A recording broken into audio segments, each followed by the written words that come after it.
Assalamualaikum warahmatullahi wabarakatuh. Sebelum kita mulai belajar, alangkah lebih baiknya kita berdoa dulu ya. Berdoa menurut kepercayaan masing-masing. Berdoa mulai.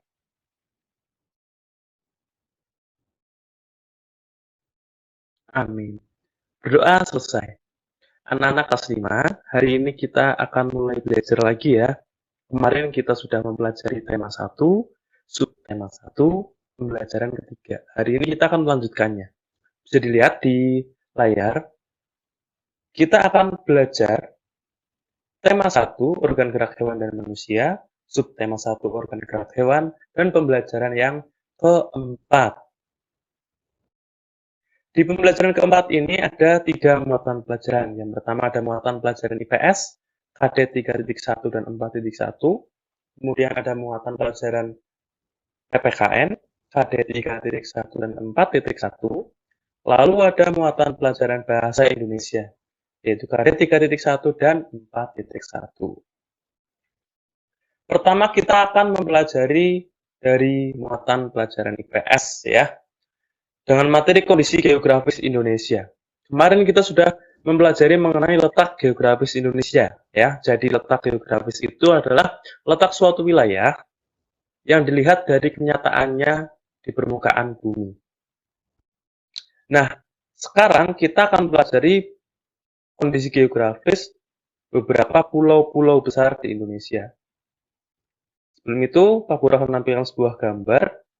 Nah, ini adalah gambar peta Indonesia ya. Ini adalah sebuah peta Indonesia yang menampilkan beberapa pulau-pulau besar. Bisa dilihat, pertama Pak Guru akan sebutkan di sini ada Pulau Sumatera, ada Pulau Jawa, Pulau Kalimantan, Pulau Sulawesi, Pulau Bali dan Nusa Tenggara, Pulau Maluku, dan Pulau Irian Jaya. Yang berwarna coklat ini itu tidak masuk ke negara Indonesia. Ini Malaysia, ini Australia, dan ini Papua Nugini. Itu tidak masuk ke dalam negara Indonesia ya. Nah, kita lanjutkan. Di sini kita mulai dari Pulau Sumatera. Batas-batas wilayahnya bisa dibaca ya. Ada batas utaranya, batas timur, batas barat, dan batas selatan. Nah, keadaan alam di Pulau Sumatera ini, contohnya ada Selat Malaka, Danau Toba, Sungai Musi, Gunung Kerinci, dan Gunung Leuser. Keadaan alamnya itu sebenarnya sangat banyak, tapi di sini dicontohkan cukup sedikit ya, karena kalau ditulis semua tidak akan muat di sini. Kemudian di Pulau Jawa, di Pulau Jawa juga mempunyai batas-batas wilayah. Batas utaranya itu ada apa saja, batas timurnya ada apa, batas barat dan batas selatan. Keadaan alamnya, contohnya di sini ada Sungai Bengawan Solo, Danau Ranu Kumbolo, dan Gunung Semeru. Selanjutnya ada Pulau Kalimantan. Batas-batas wilayahnya bisa dilihat sendiri, dibaca dari utara, timur, barat, dan selatan. Ya, keadaan alamnya di Pulau Kalimantan itu ada Sungai Kapuas, Danau Bangkau, Gunung Raya, dan Gunung Panibali. Selanjutnya kita masuk ke Pulau Sulawesi. Ada juga batas-batas wilayahnya ya. Keadaan alamnya itu ada Sungai Poso, Danau Tempe, kemudian Gunung Kelabat, dan Gunung Lokon. Selanjutnya ada Pulau Bali dan Nusa Tenggara. Batas-batas wilayahnya bisa dibaca sendiri ini. Kemudian keadaan alam di Pulau Bali dan Nusa Tenggara itu ada Sungai Petanu, Danau Batur, dan Gunung Rinjani. Kemudian di gambar terakhir ini ada gambar Pulau Papua, ya ada peta Pulau Papua. Kalau dilihat-lihat sekilas, Pulau Papua itu bentuknya mirip dengan seekor burung ya, cukup cantik. Nah, di Pulau Papua ini juga mempunyai batas-batas wilayah. Keadaan alamnya, contohnya ada Sungai Memberamo, Danau Sentani, dan Gunung Jayawijaya. Selanjutnya, kita masuk ke muatan pelajaran PKN dengan materi sikap gotong royong sesuai nilai Pancasila. Sikapnya yang akan kita bahas di sini adalah kerjasama, ya. Kerjasama adalah suatu bentuk budaya bangsa Indonesia yang sering disebut dengan gotong royong. Jadi, kerjasama ya gotong royong, dan gotong royong harus bekerja sama. Nah, di sini dicontohkan ada sebuah gambar, yaitu gambar beberapa anak yang sedang bersih-bersih kelas ya. Ada yang sedang mengepel lantai, ada yang sedang menyapu, ada yang sedang mengelap meja, ada yang sedang membersihkan peta, dan ada yang sedang merapikan bangku. Dengan gotong royong, masyarakat memiliki tujuan yang sama untuk mewujudkan kepentingan bersama, tanpa mempedulikan perbedaan suku maupun golongan. Jadi ketika kita bekerja sama dengan seseorang, kita itu jangan membeda-bedakan ya. Kita harus bersedia dan bisa bekerja sama dengan siapapun. Pak Guru contohkan sebuah video ya.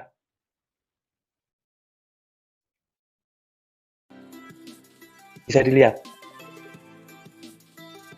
Dilihat di video tersebut, ada beberapa masyarakat, cukup banyak orang di situ, sedang melakukan kegiatan kerja bakti, yaitu membersihkan lingkungan sekitar. Masyarakat Dusun Sidomulyo, Desa Bekyung, Kecamatan Kuala, Kabupaten Langkat, Provinsi Sumatera Utara, melaksanakan dalam kerja bakti tersebut, semua golongan itu bisa ikut melaksanakannya ya. Ada ibu-ibu, ada bapak-bapak, kemudian ada mas-mas, ya, ada anak kecil bahkan. Kemudian di sini mereka itu berbagi tugas, ada yang mencangkul, ada yang mengelap masjid, ya, ada yang menyapu, kemudian ada yang membuang sampah, dan ada juga yang mengepel itu ya. Nah, selanjutnya ada video lagi, Pak Guru tampilkan videonya. Nah, ini adalah sebuah video yang menampilkan contoh gotong royong di lingkungan sekolah. Nah, mereka sedang bersih-bersih sekolah, bersih-bersih kelas maksudnya ya. Ada yang sedang menyapu, ada yang mengelap meja. Itu adalah salah satu bentuk gotong royong di lingkungan sekolah. Nah, anak-anak, jadi kita itu harus bisa bekerja sama dengan sesama ya untuk bisa melaksanakan suatu kegiatan agar kegiatan tersebut bisa lebih mudah dan lebih ringan apabila dikerjakan bersama-sama. Dan apabila ada teman kita yang sedang membutuhkan bantuan, jangan lupa kita harus bersedia membantu. Oke? Tos dulu ya, Bro. Nah, selanjutnya kita lanjut ya. Kita akan melanjutkan pelajarannya ke muatan bahasa Indonesia. Di muatan bahasa Indonesia ini, kita masih di materi ide pokok. Jadi dari pembelajaran 1 kita masih membahas ide pokok. Karena dari pembelajaran 1 sudah dibahas terus-menerus, Pak Guru yakin anak-anak pasti sudah lebih paham mengenai ide pokok. Bagaimana cara menentukan ide pokok. Nah, di sini hal-hal yang perlu dilakukan untuk menemukan ide pokok, yaitu yang pertama itu adalah membaca teks secara keseluruhan, yang kedua mencari kalimat utama teks tersebut, kemudian yang ketiga menemukan informasi dalam kalimat utama. Pak Guru contohkan sebuah paragraf. Nah, ini ada sebuah paragraf ya.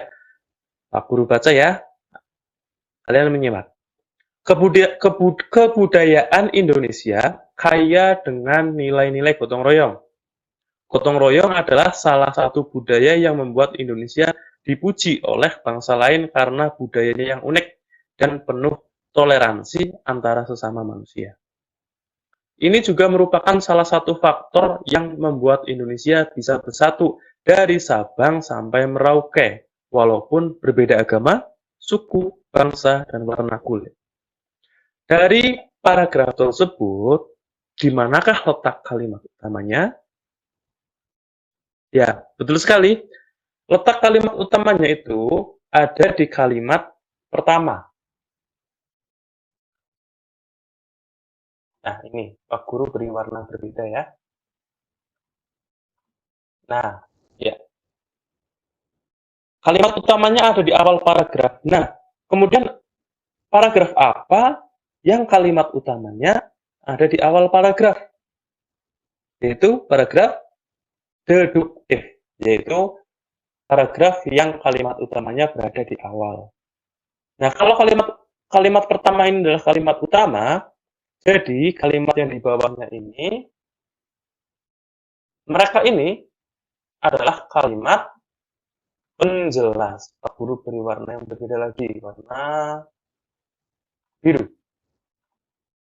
Nah, yang warna biru ini adalah kalimat yang menjelaskan kalimat pertama ini. Dinamakan kalimat penjelas atau kalimat pendukung. Nah, terima kasih anak-anak. Pelajaran hari ini cukup sekian. Kita ketemu lagi di pembelajaran selanjutnya. Untuk mengakhiri pembelajaran hari ini, kita berdoa dulu. Berdoa menurut kepercayaan masing-masing. Berdoa mulai.